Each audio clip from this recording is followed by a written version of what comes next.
lending institutions, that there's really a market out there for the particular project. And so even though the buyer can rescind without cause, they do use that frequently. And by the way, there's no monetary limit as to the amount of the reservation. There's no statutory limit, so it could be as much as the builder wants to take from the buyer. The problem is, for the builder, is it has to be impounded in escrow, and as I mentioned, the buyer doesn't have to proceed with the transaction.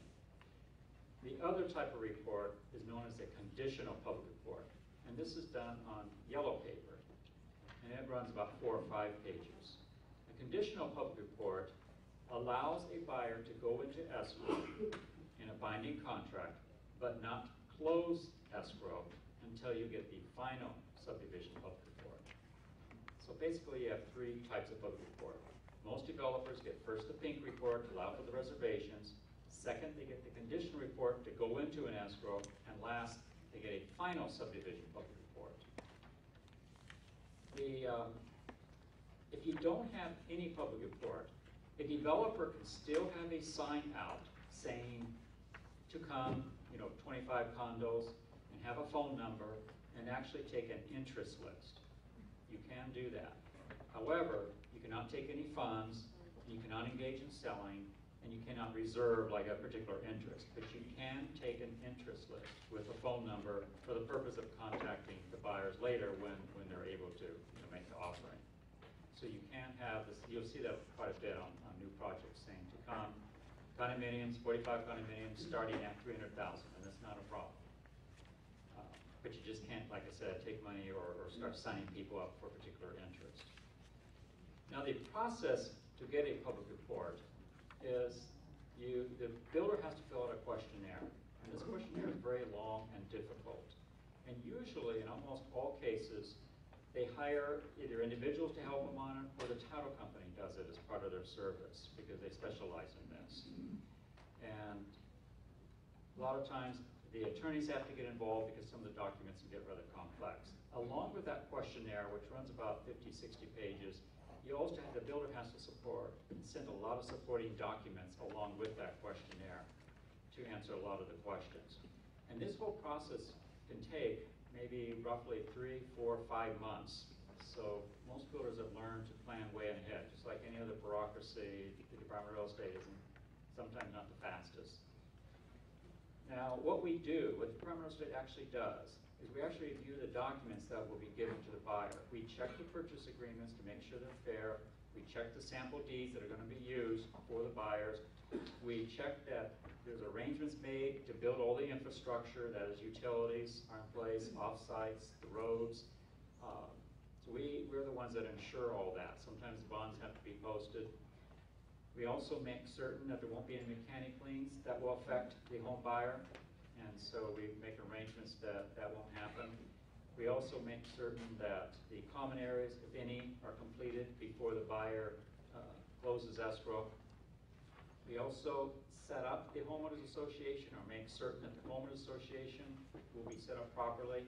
We're the ones who review all the management documents that will be used to make sure that they're fair and in conformity to all the civil code and regulations. We also check the homeowners association budget. That's the assessment amount that's going to be used for that particular project. We do check the numbers on that to make certain that it's fair, because that, as you can imagine, most builders want to get those numbers as low as they can. It's the Department of Real Estate that forces the numbers back up. And so basically those numbers are checked by our agency.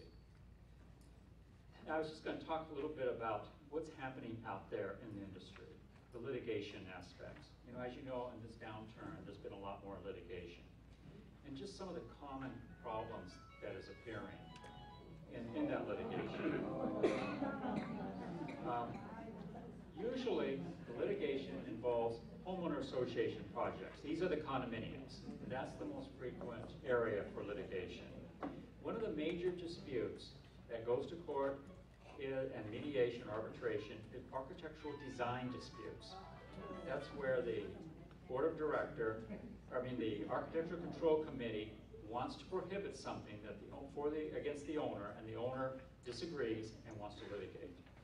And that's probably the #1 dispute. For instance, maybe a homeowner wants to put it in a patio or put something in the balcony, and then the board doesn't want them to, and there's a dispute over that. The other area that's commonly litigated is the obvious one, construction defects. That's where the homeowners feel that there's something wrong with the home that they bought, and of course sue the developer. And that's actually gotten a little bit better because now builders are a lot more conscious of things, and they've taken great pains to avoid this litigation. In fact, for a lot of construction, the builders actually film what's going on so they could use it in their defense because everybody's fearing that litigation. The other area that's a frequent area for litigation is disputes over who maintains what. It's sometimes unclear as to whether a homeowners association maintains something or the homeowner maintains something. For instance, the balconies. Is that maintained by the homeowners association, or does the homeowner themselves have to maintain it? Same with insurance. Who pays for the insurance, the homeowner or the homeowners association? The other area of confusion in this is there's a big difference between repairing something, maintaining something, and replacing something. For instance, the homeowners association may be involved in repairing something like a broken balcony or replacing the broken balcony, but doesn't maintain it. So those distinctions get very technical, and that's a frequent area of disputes. Another area, as everyone can imagine, is disputes of the homeowners against the governing body. A lot of times, I don't want to insult governing board members, but in many projects, radicals can get into the governing body, and there's a lot of dispute of the homeowners feeling that they go too far, they like the power, and there's a lot of disputes in that area. Another common thing that's happening right now, and it still is, and that is buyers trying to get out of escrow. And it's kind of settled down a little bit, but it's still out there. And what's happened is prices are still dropping in a lot of areas in Southern California. And even now, buyers will have gone into a contract maybe 6 months or a year ago, and the prices have dropped, and sometimes substantially, especially in new developments. In the outlining areas, I know in San Diego and in parts of LA County, the prices have dropped. So what the buyers are trying to do is to find a way to get out of that contract, and that's being litigated quite heavily right now. The other area of confusion has to do with square footage disputes. As you know, a lot of you will put what the square footage is of a unit, but what gets litigated is how you calculated that square footage. For instance, in a condominium, do you include the balcony? Do you include the parking? And where do you start taking the count? Do you do it from the center of the wall? Do you do it in the interior portion of the wall? And those differences really change the numbers. For instance, if you were to take it from the center of the wall as opposed to the interior count of the actual interior portion of the unit, it could throw you off by maybe at least 5%. And part of that problem is that nowadays you don't know, without reading the condo plan, who owns what. You don't know if the homeowner only owns the interior of the wall, or to the center of the wall, or the whole wall. It's possible now in California for a condominium owner to own outside of that wall and actually own an adjacent yard area, which is very frequent and is an area of confusion. Maybe 15, 20 years ago, in a condominium, you only owned the interior area of the unit. That's no longer the case. The other area that's causing, I'm just going to go over some of the problems that are occurring in the building industry right now. And one of the big issues for developers is mechanic liens.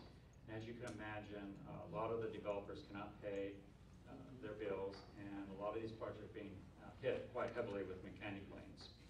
We're also seeing a lot of projects that are not being completed. Common areas are not being built or half built, not being built out. And as you can imagine, this is happening everywhere, and still is. Another frequent problem is a lot of homeowners associations, not so much in the San Gabriel Valley, but in other areas, a lot of homeowners associations are falling apart. They're collapsing. And they're collapsing because they're not getting the homeowners association dues. What a lot of people have learned, that if you don't pay your homeowners association dues, it won't hurt your credit. Usually. You don't want to encourage people to not pay the dues, but people have learned that you have to pay the lender first because that'll affect your credit. If you're trying to hold on, the last thing you want to do is pay the HOA dues and pay your property tax, so that gives you a little bit more time. As you know, property tax takes a while before they hit you. But homeowners associations can be pretty slow, and they don't normally contact the credit bureaus, so you kind of get a little free ride. Also, the statute permits you, or requires that you cannot lien a homeowner for non-payment of monthly assessments until it hits at least $1,800. Now, a lot of people who figured that out know that they don't pay that first $1,800 and try to get a free ride in a sense. And so what's causing the collapsing in a lot of these projects is homeowners see other homeowners not paying, and they think, well, why should I pay when the other guy's not paying? And it's causing a lot of problems out there. And we get frequently calls from homeowners associations that have fallen apart, they have no money to maintain anything, and oddly enough, they call the Department of Real Estate wanting us to bail them out, and not understanding that obviously we're not going to do that. There is no government agency that's going to step in and solve it. The homeowners have to figure out their own solution. I mentioned about the builders falling apart, but there's something you should know about developers. As a personality, developers are more optimistic and more confident than most areas of employment. I know as a whole, as you know, real estate licensees, as many of you are here, are very optimistic by nature. You always think that next year will be better. Sometimes it's hard to see the pessimism in the industry. And I'm always amazed that whenever the real estate industry is collapsing, it seems like the real estate licensees and the developers are the last ones to realize that, because by nature, they're optimistic. While developers are even more optimistic than real estate licensees. They always think everything is great, even when things are falling apart.